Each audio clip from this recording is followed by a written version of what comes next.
যেসব কথার মাধ্যমে ঈমান হারিয়ে যায়।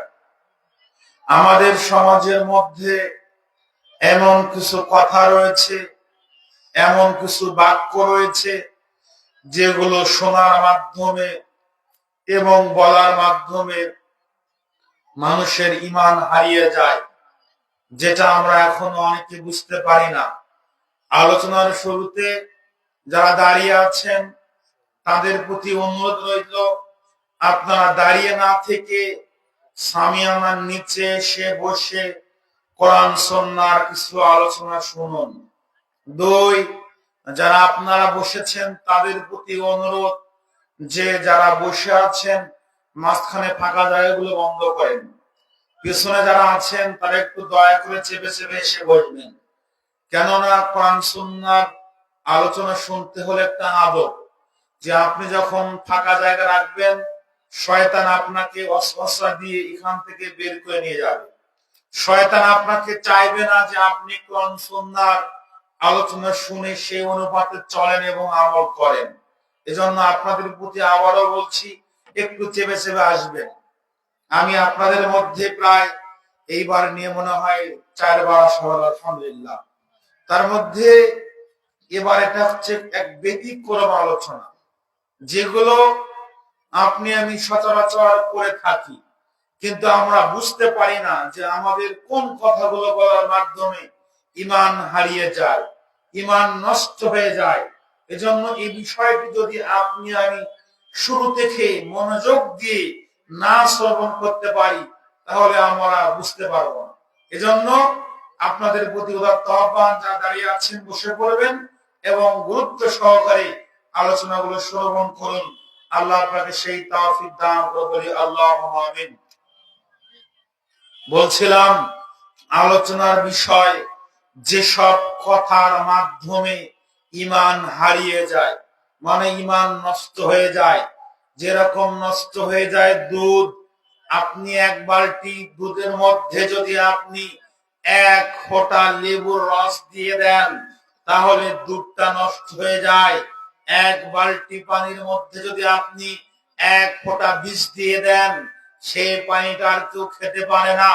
অনুরূপ ভাবে আপনার আমার সমাজের মধ্যে এমন কিছু কথা রয়েছে, এমন কিছু বাক্য রয়েছে যেগুলো বলার মাধ্যমেও শোনার মাধ্যমেও আপনার আমার ঈমান চলে যায়, আপনি আমি ইসলাম থেকে খারিজ হয়ে যাই।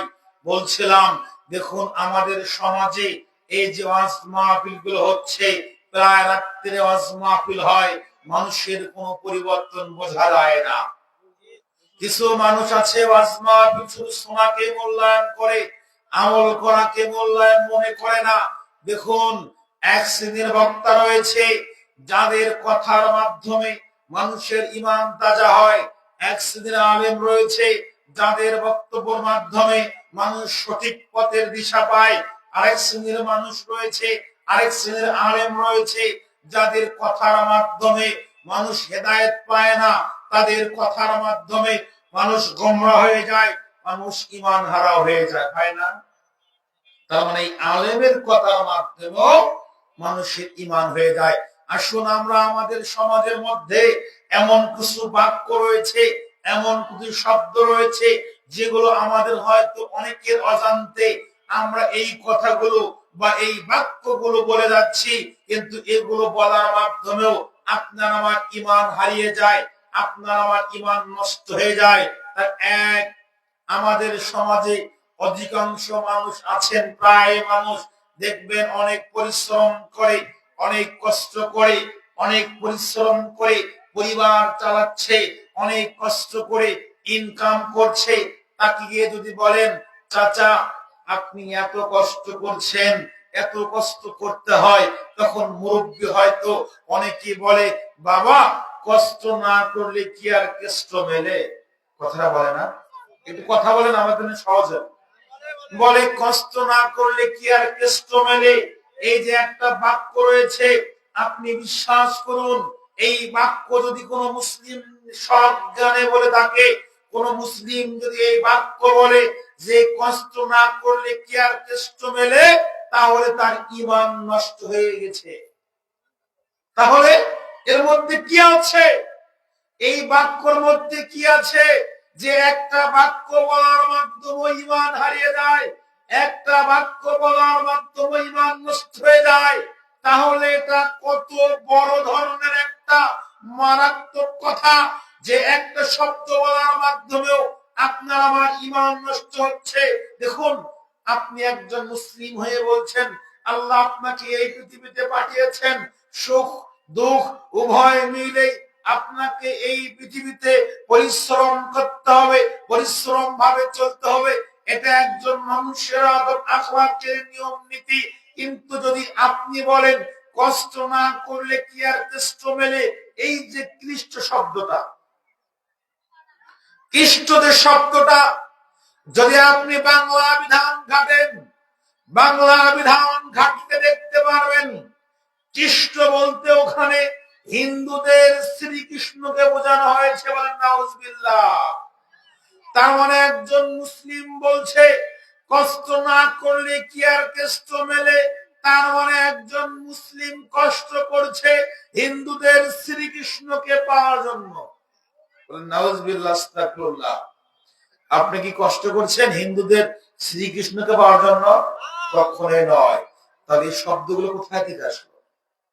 এগুলো সবগুলো যারা ইসলাম বিদ্বেষী, যারা মুসলিম বিদ্বেষী, তারা চায় যে কথা বলার মাধ্যমেও, শব্দের মাধ্যমেও তাদের আপনার ঈমান নষ্ট হয়ে যায়। সেজন্য তারা মুসলিম সমাজের মধ্যে এই শব্দগুলো ঢুকে দিয়েছে।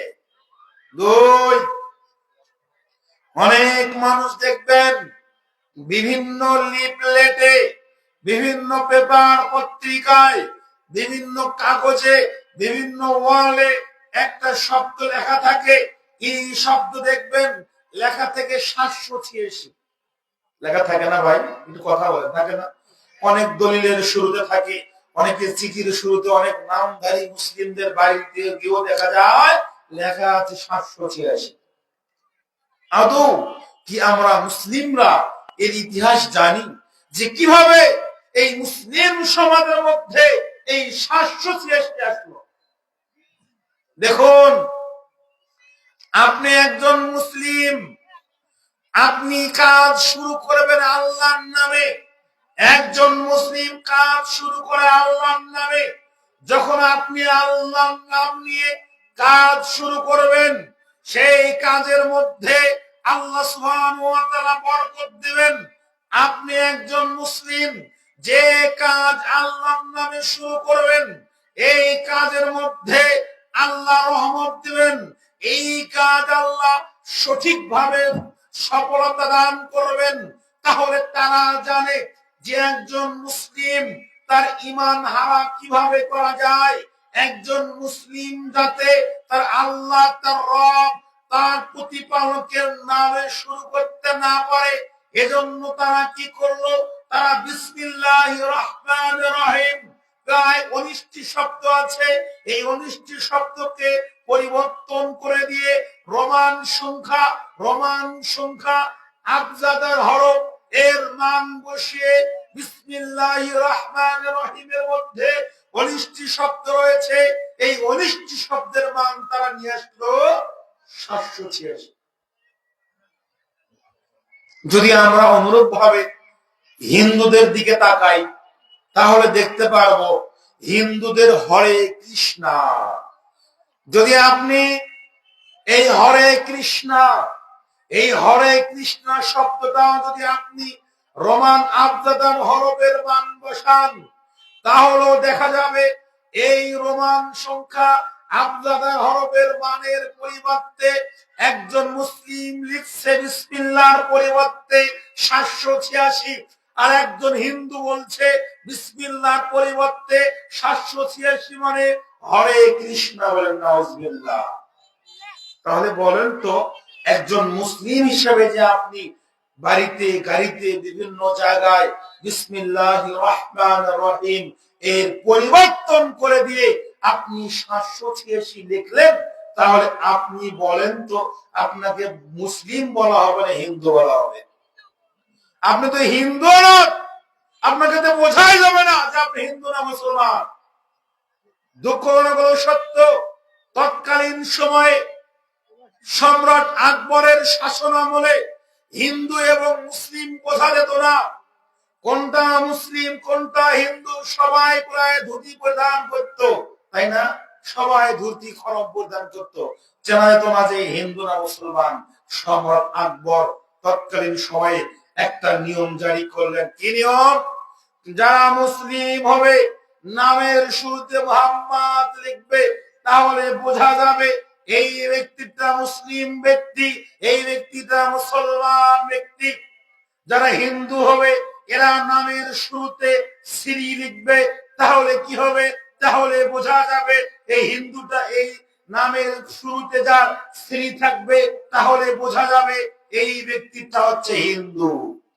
তার মানে সম্রাট আকবর মুসলিম এবং হিন্দু পার্থক্য করার জন্য মুহাম্মদ এবং শ্রী লিখে গেলেন। আর এই যুগে সে একজন হিন্দু লিখতে শাস্ত্র চেয়েছি, একজন মুসলমান লিখতে শাস্ত্র চেয়েছি, তাহলে বলেন তো বুঝবেন কেমন? বোঝার কোন উপায় নাই। হিন্দুদের দেবীর সামনে গিয়ে সেজদা করলে যে মানুষ মুশরিক হয়, এটা যেমন সঠিক, অনুরূপভাবে সঠিক হচ্ছে মানুষের কথা বলার মাধ্যমে ঈমান নষ্ট হয়ে যায়। ৩, আপনার আমার সন্তান আছে পরিবারে, আপনার আমার ছেলে আছে, দেখবেন আপনার ছেলে যদি কোনো ভালো কাজ করে, আপনার মেয়ে যদি কোনো ভালো কাজ করে, তাহলে আপনি বলছেন যে এটা হচ্ছে লক্ষ্মী ছেলে। কথা বলেন, বলেন না যে এটা হলো লক্ষ্মী মেয়ে? আমার এই লক্ষ্মী ছেলের মতো ছেলে এই নাকাইহারা গ্রামে কোথাও পাওয়া যায় না। আমার ছেলেটা এত লক্ষ্মী ছেলে, আমার মেয়েটা এত লক্ষ্মী মেয়ে যে গোটা 10 গ্রাম ঘুরেও এরকম লক্ষ্মী মেয়ে পাওয়া যায় না। বলে কি বলে না? মুসলমানরা বলে, মুসলমানের বাচ্চা বলে। তাহলে বলেন তো লক্ষ্মী কার নাম? লক্ষ্মী হচ্ছে একজন হিন্দু দেবতার নাম। তাহলে আপনি একজন মুসলিম হয়ে এক আল্লাহকে মানেন, এক আল্লাহর প্রতি ঈমান এনেছেন, এক আল্লাহর প্রতি ঈমান আনার পরও তাওহীদ মুক্ত ইবাদত করেন, তারপরে আপনি কোন সাহসে কোন হিম্মতে বলছেন যে আমার ছেলেটা লক্ষ্মী ছেলে, আমার মেয়েটা লক্ষ্মী মেয়ে? আপনার কি একটু বুদ্ধি নাই যে এটা তো হিন্দুদের দেবতার নাম? আমি কেমনে, কোন বিবেকে, কোন বুদ্ধির কারণে আমার ছেলেকে আমি হিন্দুদের দেবতা দেবদেবীর সাথে তুলনা করি? কেমনে হয়?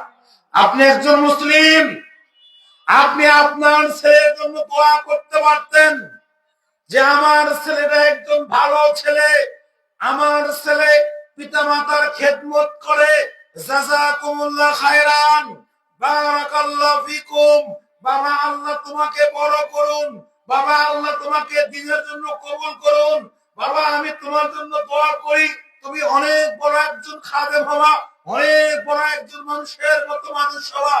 এই দোয়া কি মুখ দিয়ে বের হতো না আপনার? এই দোয়া না বলে আপনি কি বলছেন যে লক্ষ্মী ছেলে লক্ষ্মী মেয়ে?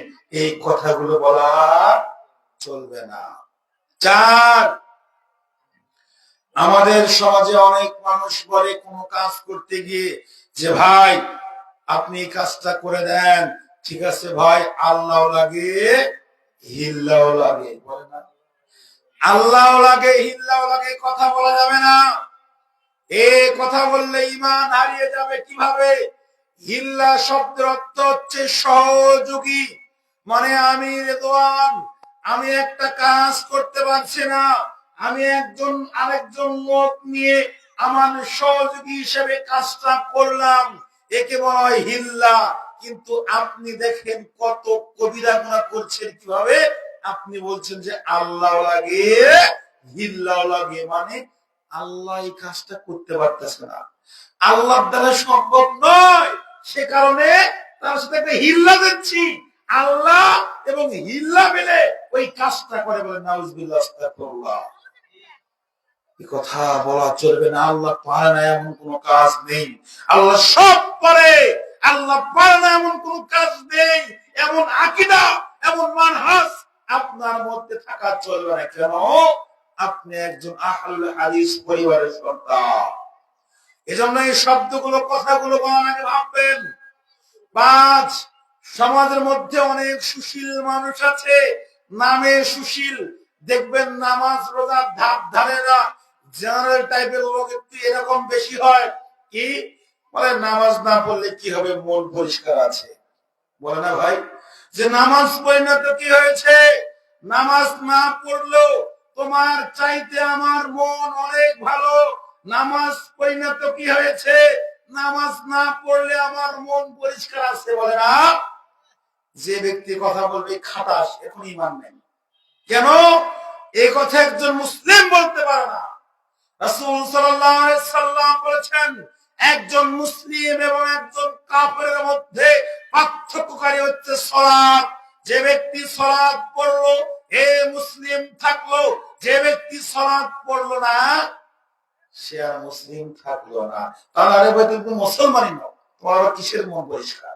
এগুলো ভণ্ডামি ছাড়া কিছু নয়।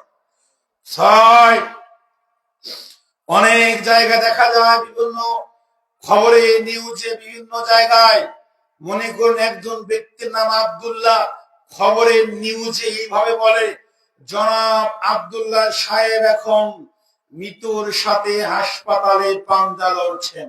বলে না? মানুষ কি মৃত্যুর সাথে পাঞ্জা লড়তে পারে? পৃথিবীতে শুরু থেকে এখন পর্যন্ত কি কেউ মৃত্যুর সাথে পাঞ্জা টিকতে পেরেছে? পাঞ্জা কার সাথে লড়ে? পাঞ্জা লড়ে হচ্ছে সমশক্তির সাথে। আপনার শক্তি আর আমার শক্তি যখন সমান হবে, দুজন যখন সমান শক্তির অধিকারী হব, তখন আমরা পাঞ্জা লড়বো, পাঞ্জা।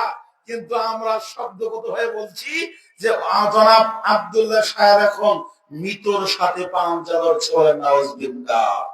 মৃত্যুর সাথে পাঞ্জায় লড়ে কেউ টিকতে পারেনি। মৃত যখন আসবে, যার নির্ধারিত সময় অনুযায়ী 1 সেকেন্ড বেশি হবে না, 1 সেকেন্ড কম হবে না, এই কথা বলা যাবে না।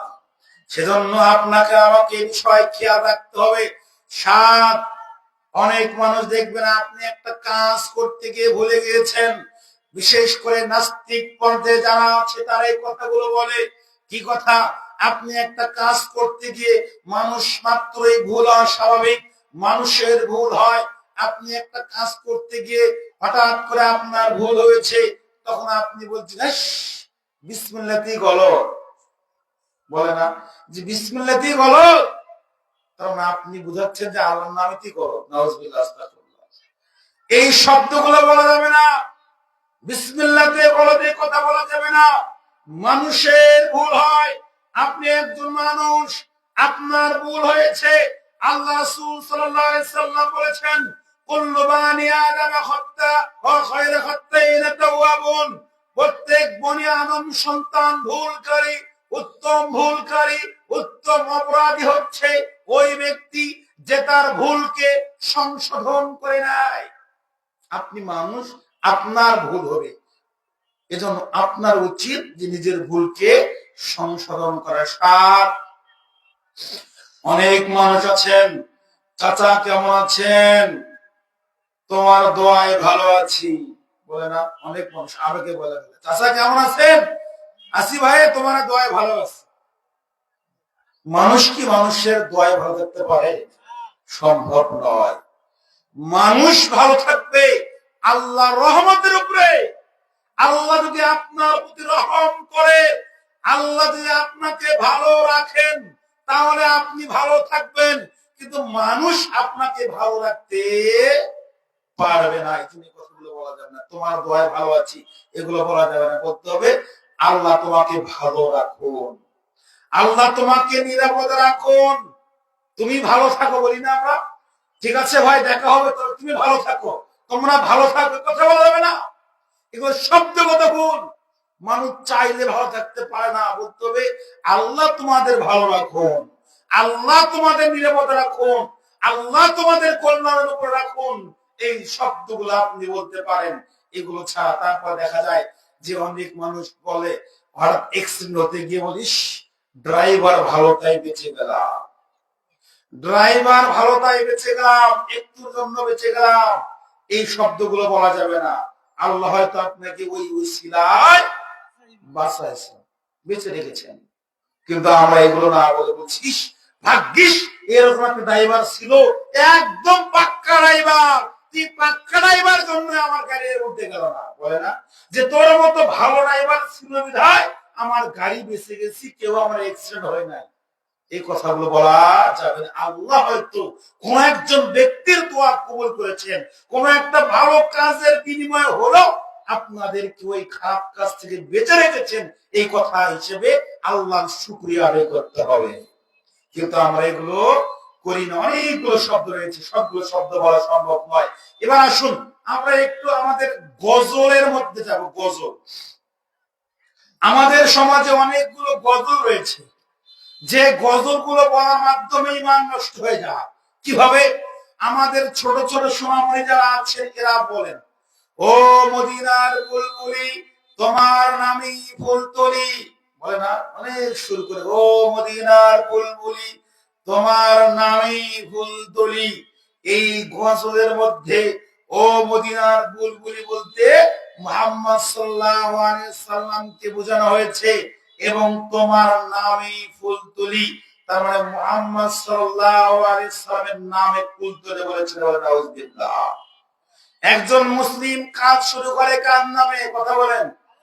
একজন মুসলিম কাজ শুরু করে আল্লাহর নামে, কাজ শেষ করে আল্লাহর নামে। প্রত্যেকটা কাজের শুরুতে নাম নেয় আল্লাহর। পৃথিবীর সূচনা থেকে শুরু করে প্রত্যেকটা মুসলিম যে কোনো কাজ শুরু করে শেষ করে আল্লাহর নাম নিয়ে। কিন্তু এই গজলগুলোর মধ্যে আপনার ঈমান নষ্ট করে দিচ্ছে। এই গজলগুলোর মাধ্যমে বলা হচ্ছে, ও মদিনার বুলবুলি তোমার নামই ফুল তুলি, মানে মুহাম্মদ সাল্লাল্লাহু আলাইহি ওয়াসাল্লামের নামে ফুল তুলতে হচ্ছে। নাউজুবিল্লাহ, আস্তাগফিরুল্লাহ। তাহলে কিভাবে ঈমান নষ্ট করছে? আবার একটা গজল আছে, নবী মোর পরশমণি, নবী মোর সোনার খনি, নবী নাম জপে যেজন সেই তো দোজাহানের ধনী। শোনেন না গজলটা? নবী মোর পরশমণি, নবী মোর সোনার খনি, এই পর্যন্ত ঠিক আছে। বাকি শব্দটা কি? নবী নাম জপে যেজন সেই তো দোজাহানের ধনী। নাউজুবিল্লাহ। মুসলিমরা নাম জপবে কার? আল্লাহর নাম জপবে, জিকির করবে আল্লাহর নাম। কিন্তু এখানে দেখেন সূক্ষ্ম ভাবে কিভাবে ঈমান নষ্ট করা হচ্ছে। তার মানে মুহাম্মদ সাল্লাল্লাহু আলাইহি ওয়াসাল্লামের নামে জিকির করতে হচ্ছে, মানে মুহাম্মদ মুহাম্মদ মুহাম্মদ। কোটি কোটি বার মুহাম্মদ সাল্লাল্লাহু আলাইহি ওয়াসাল্লামের নাম জিকির করলে কোন নেকি হবে? কোন নেকি হবে না, একটা নেকি হবে না।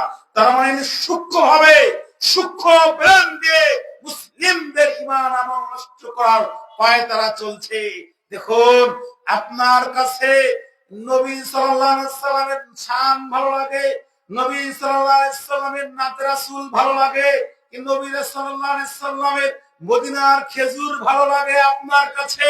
আপনার কাছে মদিনার মক্কার জমজমের পানি ভালো লাগে, আপনার কাছে মদিনার ভালো জায়নামাজ ভালো লাগে, মদিনার আতর ভালো লাগে, মদিনার জুব্বা ভালো লাগে, কিন্তু মদিনার সব ভালো লাগে। ভালো লাগে না শুধু মদিনার ধর্ম।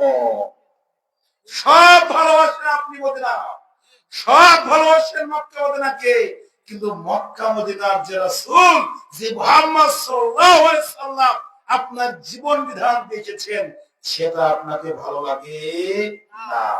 তাহলে কেমন মুসলমান হলেন বলেন? দেখুন অনেকগুলো গজল রয়েছে, অনেকগুলো উর্দু গজল, আরবি গজল রয়েছে, ফার্সি গজল রয়েছে। তার মধ্যে একটি গজল দেখুন, বলা হয় হাসবি রাব্বি জাল্লাল্লাহ মা ফি কলবি গায়রুল্লাহ নূর মুহাম্মদ সাল্লাল্লাহ। বলে না, শোনেন না আপনারা? এগুলো হচ্ছে ওয়াহদাতুল উজুদ। যারা বিশ্বাস করে যে আল্লাহ হচ্ছে মুমিনদের কলবের মধ্যে আছে, নাউজুবিল্লাহ, এগুলো হচ্ছে ওয়াহদাতুল উজুদ।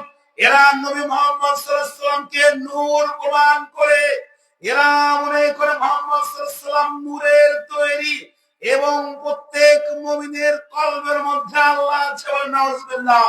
এজন্য তারা সুন্দর সুন্দর সোনামণিদেরকে দিয়ে এই সমস্ত গজলগুলো তারা বলিয়ে দিচ্ছে, আর সাধারণ পাবলিকও বোঝে না, সাধারণ মানুষও বোঝে না, এগুলো খাচ্ছে, সচরাচর বলছে, মানুষও শুনছে, যে কারণে ঈমান কখন হারিয়ে যাচ্ছে এটা বুঝতে পারে না। তিন, আমাদের সমাজের মধ্যে অনেকগুলো বানোয়াট কি কাল্পনিক কথা রয়েছে।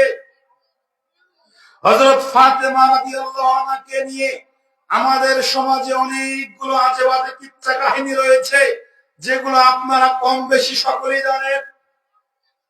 একটা জারি গান আপনারা সকলেই জানেন, যে জারি গানটা এলাকার বিভিন্ন পাইকলা, বিভিন্ন ফেরিওয়ালা, বিভিন্ন আইসক্রিমওয়ালার ক্যাসেটের মধ্যে শোনা যেত।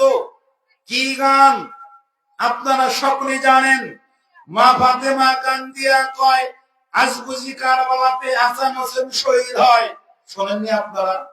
মানে বক্তারাও, কিছু মিথ্যুক ফাসিক বক্তারাও এমন মিথ্যা রসকস দিয়ে এই কাহিনীগুলো বর্ণনা করছে, মানুষ শুনে চোখের পানি বিসর্জন দিয়েছে। দেন নাই? অনেক মানুষ দিয়েছে, কিন্তু এটা শুনলে কবিরা গুনাহ হবে। যদি এই গজলটা কেউ শোনে, তারও কবিরা গুনাহ হবে। যদি কোনো ব্যক্তি এই গজল গায়, তারও কবিরা গুনাহ হবে। তার মানে এই গজলের মধ্যে এমন কি আছে যে বললে এবং শুনলে কবিরা গুনাহ হবে? জানা দরকার আছে কিনা? অবশ্যই আছে। দেখুন, ফাতেমা রাদিয়াল্লাহু আনহা কে? একটু উত্তর দেন। হযরত ফাতেমা রাদিয়াল্লাহু আনহা কে? নবী মুহাম্মদ সাল্লাল্লাহু আলাইহি ওয়াসাল্লামের কি মেয়ে না? মুহাম্মদ সাল্লাল্লাহু আলাইহি ওয়াসাল্লামের মেয়ে। দেখুন, আল্লাহ সুবহানাহু ওয়া তাআলা সূরা আহজাব আয়াত নং 6, সূরা আহজাবের 6 নং আয়াতে আল্লাহ বলেছেন যে প্রত্যেক নবী রাসূলের স্ত্রীগণ তোমাদের মা সমতুল্য। আল্লাহ বলছেন সূরা আহজাব 6 নং আয়াতে যে প্রত্যেক নবী রাসূলের স্ত্রীগণ তোমাদের মা সমতুল্য। একটু কথা বোঝেন, যদি নবী রাসূলের স্ত্রীগণ আমাদের জন্য মা সমতুল্য হয়, তাহলে তার মেয়ে কি হবে? মেয়ে বোন হচ্ছে না আমাদের? আমার কথা কি আপনারা বুঝতে পারেননি? আল্লাহ বলছেন যে নবী রাসূলের স্ত্রীগণ তোমাদের মা সমতুল্য। নবীর স্ত্রী যদি মা হয়, তাহলে নবীর মেয়ে আমাদের কে? বোন সমতুল্য। কিন্তু আপনি গানে কি বলছেন বলেন তো? গানে আপনি কি বলছেন? আল্লাহ একটা সম্পর্ক আপনাকে শিখিয়ে দিচ্ছেন যে নবী রাসূলের স্ত্রী তোমাদের মা সমতুল্য, তাহলে তার মেয়ে তোমাদের বোন সমতুল্য।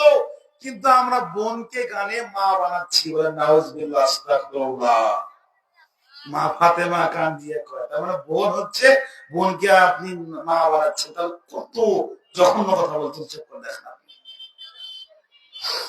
দুই, কারবালার প্রান্ত যদি সংগঠিত হয়, মনে করুন আজকের তারিখে কারবালার প্রান্ত সংগঠিত হয়েছে, আজ থেকে 49 বছর পূর্বে, আগে 49 থেকে 50 বছর পূর্বে ফাতেমা রাদিয়াল্লাহু আনহা মৃত্যুবরণ করেছেন। তাহলে যে লোকটা 49 বছর আগে মারা গেল, সে লোকটা 49 বছর পরে কিভাবে আসবে? পৃথিবীতে যত তারিখের ইতিহাস আছে, পৃথিবীতে যত ইতিহাস গ্রন্থ আছে, কোথাও আপনি এগুলো পাবেন না, কোথাও এগুলো প্রমাণ নেই। শুধু সমাজে চলছে চলছে চলছে। দুই, ওই যে আপনার আরেকটা কাল্পনিক কাহিনী জানেন, যে হযরত উম্মে কুলসুম রাদিয়াল্লাহু আনহা এবং তার বোন ফাতেমা রাদিয়াল্লাহু আনহা, একজন উম্মে কুলসুম ওসমান গনির স্ত্রী, ফাতেমা রাদিয়াল্লাহু আনহা আলীর স্ত্রী। উম্মে কুলসুম ওসমান গনি রাদিয়াল্লাহু আনহার স্ত্রী, তার পরিবার, তার অনেক অঢেল সম্পদ ছিল। তার বোন ফাতেমা রাদিয়াল্লাহু আনহা গরিব মানুষ জন্য তাকে দাওয়াত দেননি। এই কথা আপনারা শোনেননি? এটা কাল্পনিক কথা। তার বোন তাকে দাওয়াত দেয়নি। মক্কা মদিনার সকল লোকজনকে দাওয়াত দেওয়া হয়েছে, সবাই উপস্থিত হয়েছে, তার বোন ফাতেমা রাদিয়াল্লাহু আনহা আসে নাই। সকলে বলছে কি ব্যাপার? হঠাৎ করে তাদের সামনে তার বোন উম্মে কুলসুম রাদিয়াল্লাহু আনহা খাবার উপস্থাপনা করবেন, এমত অবস্থায় যা রান্না বান্না করা হয়েছিল, সমস্ত রান্না বান্না গুলো পাথরে রূপান্তরিত হয়ে গেল। মানুষ বলল কি ব্যাপার, কি ব্যাপার, রান্না বান্না গুলো এরকম হয়ে গেল কেন? মাছ গোস্ত যা রান্না করা হয়েছিল সব পাথরের আকার ধারণ করলো। মানুষ বলাবলি করতে লাগলো, দেখো এখানে সবাই উপস্থিত, একজন ব্যক্তি নেই, কে? ফাতেমা রাদিয়াল্লাহু আনহা। আবার ফাতেমা রাদিয়াল্লাহু আনহাকে ডাক দেওয়া হলো। ফাতেমা রাদিয়াল্লাহু আনহা আসলেন, এসে বিসমিল্লাহ বলে ওই পাথরগুলো ধরলেন। ধরার সাথে সাথে আবার ওগুলো পুনরায় তরকারির রূপে রূপান্তরিত হলো। এই গাঁজাখড়ি মিথ্যা কথা শোনে নাই? অনেক মানুষ শুনেছেন। এগুলো নবী রাসূলের পরিবারের উপরে মিথ্যা অপবাদ দেওয়া হচ্ছে। নবী রাসূলের পরিবারের উপরে মিথ্যা কথা বলা হচ্ছে, কাবিরা গুনাহ। তার মানে কাবিরা গুনাহ শোনা পাপ, বলা পাপ। অথচ এক শ্রেণীর মিথ্যুক মুফাসসির এগুলো এমন রসকস দিয়ে ৩-৪ ঘন্টা এমন ভাবে পাঠ করতো, মানুষ কান্নাকাটি শুরু করে দিত, তাই না? বিষয় এগুলো বলা যাবে না। কেন? এগুলো নবী রাসূলের পরিবার মিথ্যা কথা কয়। আরো ফাতেমা রাদিয়াল্লাহু আনহা অনেকগুলো কাহিনী রয়েছে। তার মধ্যে আরেকটা কাহিনী বলি, কি যে ফাতেমা রাদিয়াল্লাহু আনহার ২ ছেলে হাসান এবং হুসাইন, ঈদের দিন সকালবেলা অনেক বক্তা দেখবেন সুর দিয়ে রসকস দিয়ে এই মিথ্যা বানোয়াট কাহিনীগুলো বলে। ঈদের দিন সকালবেলা ফাতেমা রাদিয়াল্লাহু আনহার ২ সন্তান, ঈদের দিন সবাই নতুন নতুন জামা পরছে। ২ সন্তান মারামারি কাঁদাকাটি করছে যে মা আজকে ঈদের দিন সকালবেলা মা সবাই নতুন নতুন জামা পরছে, মা আমাদের নতুন নতুন জামা কোথায়? ফাতেমা রাদিয়াল্লাহু আনহার ঘরে খাবার নাই, কেমনে জামা দিবে? ফাতেমা রাদিয়াল্লাহু আনহা সিজদায় পড়ে গেলেন, আল্লাহর কাছে বলছেন আজকে ঈদের দিন সকালবেলা সবার সন্তান নতুন নতুন জামা পরে নতুন নতুন কাপড় পরে ঈদগাহে যাচ্ছে, আনন্দ করছে। আল্লাহ তুমি আমার সন্তানের জন্য নতুন জামা ব্যবস্থা করে দাও। ফাতেমা রাদিয়াল্লাহু আনহা সিজদায় থাকতে এমত অবস্থায় আল্লাহ সুবহানাহু ওয়া তাআলা জিবরাইল আলাইহিস সালামের মাধ্যমে একটা লাল জামা আর একটা নীল জামা, ২টা জামা নিয়ে সে দিয়ে গেলেন। কাহিনী শুনেন নাই? এগুলো সব মিথ্যা কথা। এগুলো সব নবী রাসূলের উপরে অপবাদ দেওয়া, তার পরিবারের উপরে অপবাদ দেওয়া। শুধু তাই নয়, দেখুন আরো অনেক কাল্পনিক মিথ্যা বানোয়াট কথা রয়েছে, রূপক কথা, যেগুলো শুনলে পাপ হয়। আব্দুল কাদের জিলানী নাম শুনেছেন, তাই না? বলা হয় আব্দুল কাদের জিলানী তার মায়ের গর্ভে থাকার সময় তার মা একটা রাস্তা দিয়ে যাচ্ছিল, এমত অবস্থায় কিছু বখাটে যুবক তার মায়ের দিকে একটু কদৃষ্টিতে তাকাইছিল। হঠাৎ করে আব্দুল কাদের জিলানী তার মায়ের পেট থেকে বের হয়ে গিয়ে বাঘের আকৃতি করে ওই লোকগুলোকে মেরে আবার মায়ের গর্ভে এসে বলে নাউজুবিল্লাহ। এগুলো এক শ্রেণীর বক্তারা বলে। আব্দুল কাদের জিলানীর নামে অনেক মিথ্যা কথা বলা হয়। আব্দুল কাদের জিলানীর নাম যদি কেউ বিনা ওযুতে নেয় তাহলে তার শরীর থেকে লোম পড়ে যায়, বলে নাউজুবিল্লাহ। যদি কেউ আব্দুল কাদের জিলানীর নাম একবার মুখে নেয়, তার ওযু না থাকে, তাহলে নাকি তার শরীর থেকে লোম পড়ে যায়।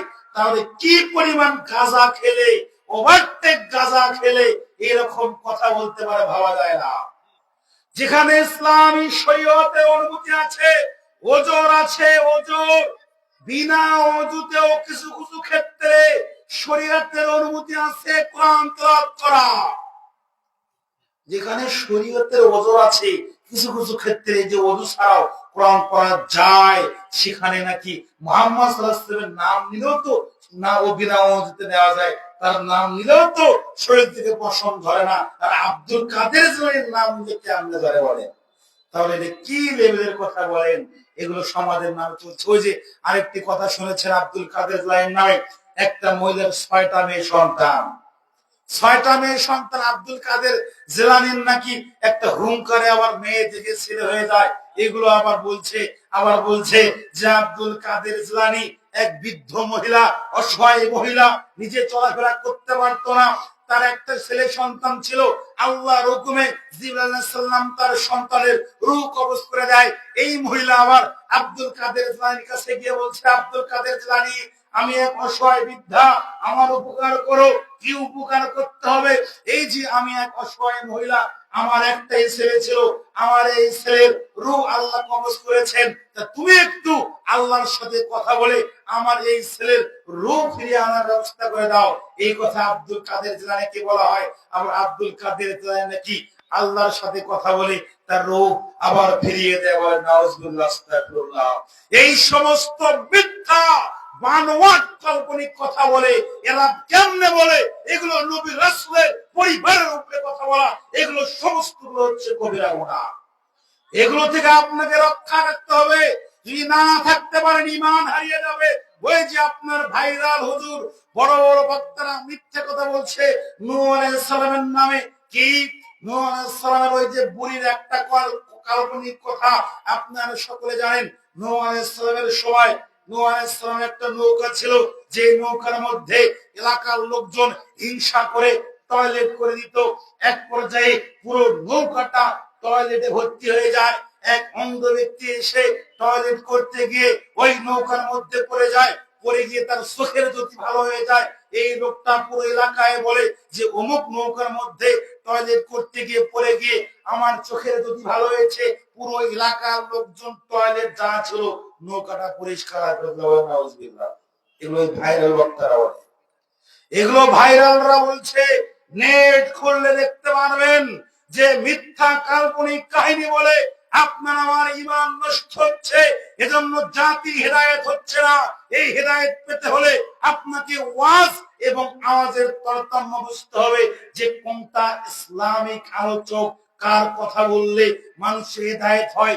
হেদায়েত ওই ব্যক্তির কথাতে আসে যে ব্যক্তির কথার মধ্যে এক আল্লাহর ভয় থাকে, রাসূল সাল্লাল্লাহু আলাইহি সাল্লামের সুন্নাহ অনুযায়ী নিজের কোনো মন গড়া কথা নয়, এক আল্লাহ এবং আল্লাহ রাসূল সাল্লাল্লাহু আলাইহি সাল্লামের সুন্নাহগুলো, তার কথাগুলো সমাজের মধ্যে মানুষকে ভয় করে নয়, এলাকার মেম্বারকে ভয় করে নয়, এলাকার চেয়ারম্যানকে ভয় করে নয়, মসজিদের সভাপতিকে ভয় করে নয়, মসজিদের সেক্রেটারিকে ভয় করে নয়, একমাত্র এক আল্লাহকে ভয় করে, যে হক কথা বলতে পারে।